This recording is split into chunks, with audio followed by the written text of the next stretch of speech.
Impunidad y Estado de Derecho, el ejemplo de Estados Unidos. El poder crea, junto a sistemas de desigualdad, sistemas de impunidad. Los líderes, defensores y propagandistas de Estados Unidos proclaman orgullosamente, frente en alto, altivo el pescuezo y la voz, proyectando certeza, que en su patria, hogar del bravo, tierra del libre, nadie está por encima de la ley. A los ciudadanos del país los socializan desde temprana edad en esta creencia. Es parte, les inculcan, de la naturaleza excepcional del gran experimento humano que es su nación. Tal parte del código ético y discursivo estadounidense es la formulación más arrojada e impetuosa de lo que en efecto constituye la naturaleza del Estado de Derecho y del Estado liberal democrático desde inicios de la modernidad. Claro, digo liberal en sentido filosófico doctrinario, para proteger el muy honorable pensamiento de la caricatura tosca, trivial, ignorante y matrera que de esta palabra hacen en otras latitudes. Se me vienen a la mente los, entre comillas, liberales de Nicaragua y Terruño, que tienen menos idea de lo que ese concepto significa y sobre todo lo encarnan mucho menos que la propia dictadura de los Somoza. Esta, gracias al sadismo de la historia, se erige, a pesar de sus crueldades, como una cúspide del pensamiento civilizatorio en comparación a los liberales de hoy y también, por supuesto, comparada con el FSLN y su engendro orteguista. Porque este movimiento, que tantas vidas sacrificó y al que tantas voluntades revolucionarias se entregaron, devino un conservadurismo tradicionalista, reaccionario, paternalista, caudillista, y para completar de adornar el pastel con un baño de fundamentalismo teísta o fariseísmo nauseoso, del que hacen gala también los liberales. El análisis histórico o al paso que vamos, la arqueología, mostrará que el llamado, entre comillas, sandinismo se convirtió, incluso desde antes del 1979, en el sueño de la oligarquía postcolonial de raíz latifundista hecho realidad y hecho también fantasía ideológica.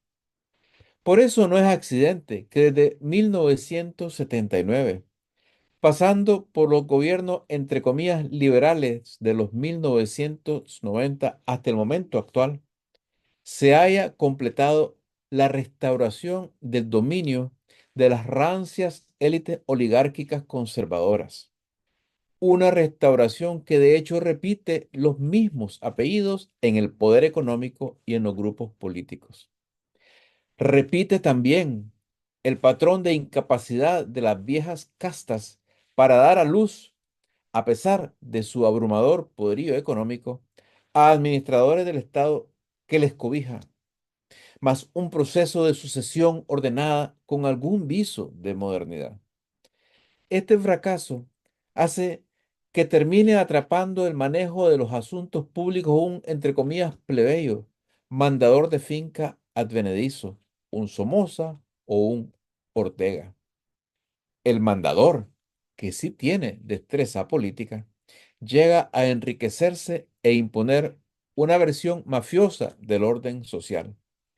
Puede chocar con los dueños de la hacienda o puede hacerlos más ricos. Ambas situaciones con frecuencia, aunque no todo el tiempo, se dan juntas. El primer Ortega chocó. Su FSLN rompió la alianza que había establecido con los grupos oligárquicos. Hubo excepciones. La relación con el grupo Pelas Chamorro fue un tanto más cálida y ventajosa para estos, para ambos. El segundo Ortega, aunque a la manera de un padrino de la Cosa Nostra haya enseñado a los mil millonarios que el mandador es su amo en la política, convirtió las 2 décadas desde su retorno a la presidencia en una bonanza fastuosa y feliz para la oligarquía conservadora, la cual ha logrado incluso ingresar desde un país hundido en la miseria al exclusivo club de los 2.600.000 millonarios del planeta, gracias al experimento, entre comillas, revolucionario, para emplear las palabras de Carlos Pelas Chamorro, de aliarse con un sujeto de criminalidad comprobada. Pero miren cómo los paralelos humanos que uno va encontrando en los actos del poder parecieran arrastrarnos hacia una digresión inconexa con el tema de arranque. No es así. En todo caso, regresemos al más estrecho cauce original. La pregunta que motiva el presente ensayo es si de alguna manera se ajusta a la verdad la autoimagen e imagen proyectada de Estados Unidos como un país donde nadie está por encima de la ley.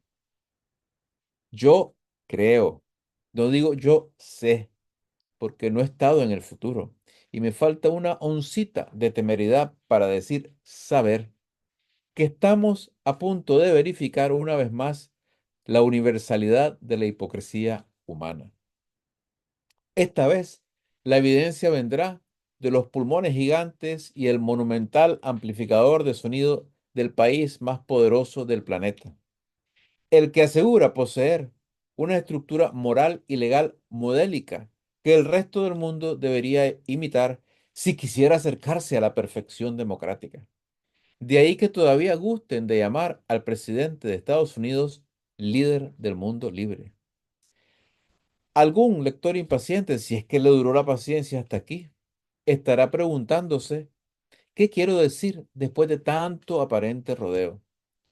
Pues algo que, por más trascendente y misterioso que sea, es a la vez muy sencillo.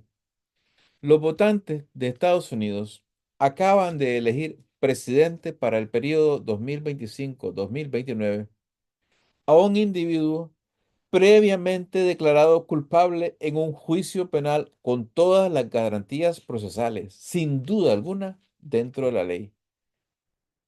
Una mayoría relativa, escasa pero clara de los votantes, ha escogido para liderar al país a un criminal convicto. Ha decidido que este hombre, que hace despliegue obsceno de su desprecio por las normas convencionales de la civilización, no debe estar en la cárcel pagando sus crímenes, sino en la Casa Blanca administrando la cosa pública. La mayoría ha dicho, yo confío en este estafador y violador confeso y condenado.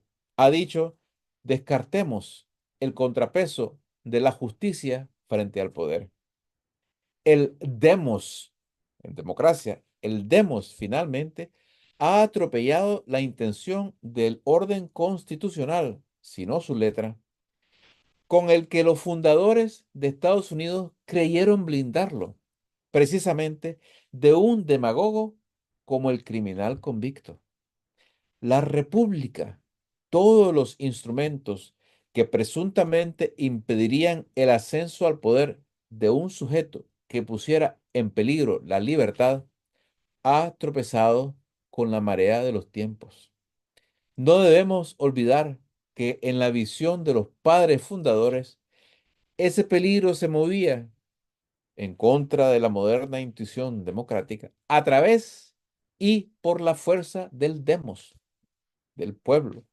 Por eso, la trama institucional que diseñaron se orientaba a restringir la capacidad de un sujeto como el criminal convicto de usar a las masas para acceder a un poder central que también imaginaban de menor alcance represivo que el contemporáneo. Si algo queda claro después de la elección de 2024, es que el sistema original de pesos y contrapesos hace aguas. Cuando me han preguntado muchísimas veces por qué a un criminal convicto se le permite aspirar al cargo político más poderoso del país, que además lo coloca en la jefatura de las Fuerzas Armadas e Investigativas más poderosas del mundo, no he sabido qué respuesta sensata dar. No es que no haya leído los tecnicismos, más que todo justificativos, que hacen posible tal incongruencia. Es la incongruencia misma el problema, porque a la pregunta de ¿cómo es posible? La única respuesta que dan de modo circular es que no queremos que esto afecte el curso de las elecciones, lo cual evidentemente no responde cómo es posible que pueda ser candidato a la presidencia un criminal convicto. El resultado neto, si es que hay en este sinsentido forma alguna de extraer un balance, es que un criminal convicto no puede votar en la Florida donde le corresponde al convicto de Marras. Pero en ese mismo estado, este criminal convicto puede ser candidato a la presidencia. Dicho sea de paso, un criminal convicto no puede votar en la Florida, no quiere decir el criminal convicto que aspira a la presidencia, porque este sí puede y sí pudo votar por sí mismo para convertirse en el próximo presidente y, según ha comentado él mismo, autoperdonarse. Pero la historia, por supuesto, no termina ahí, porque hay diferentes juicios criminales en marcha en varios estados del país e incluso en cortes federales pendientes de conclusión.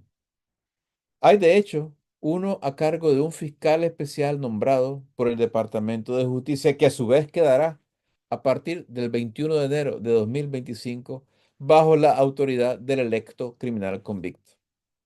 Sin detallar el estadio en que se encuentran los demás casos, los reportes periodísticos sugieren que ha habido alguna pausa mientras jueces y fiscales aguardaban los resultados del proceso electoral.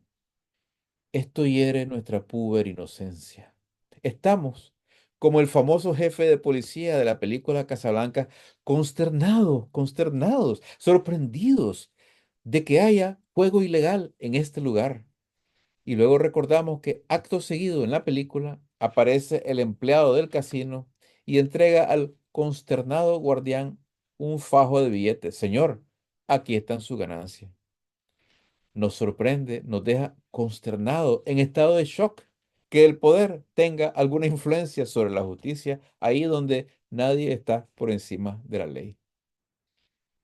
Pero siempre queda la esperanza, aunque no recomiendo contener la respiración en su nombre de que en los meses que vienen los juicios contra el criminal convicto sigan su curso normal, que no decidan archivar los cargos para después de su periodo, al igual que los pausaron para después de la elección. Y la esperanza, por favor, insisto, no vayan a responsabilizarme de asfixia, no contengan su respiración mientras esperan de que el juez en cuya corte el electo presidente fue encontrado culpable de numerosas acusaciones criminales, dicte la sentencia de cárcel que cualquier ciudadano en el país donde nadie estaba por encima de la ley, con toda seguridad recibiría. Si yo fuera un cínico, diría que el poder crea, junto a sistemas de desigualdad, sistemas de impunidad. Y créanme esto, que ya no es una esperanza, sino uno más de mis sueños utópicos. ¿Cómo quisiera que la realidad me desampara este discurso en el gaznate? Mientras tanto, por favor, respiren normalmente.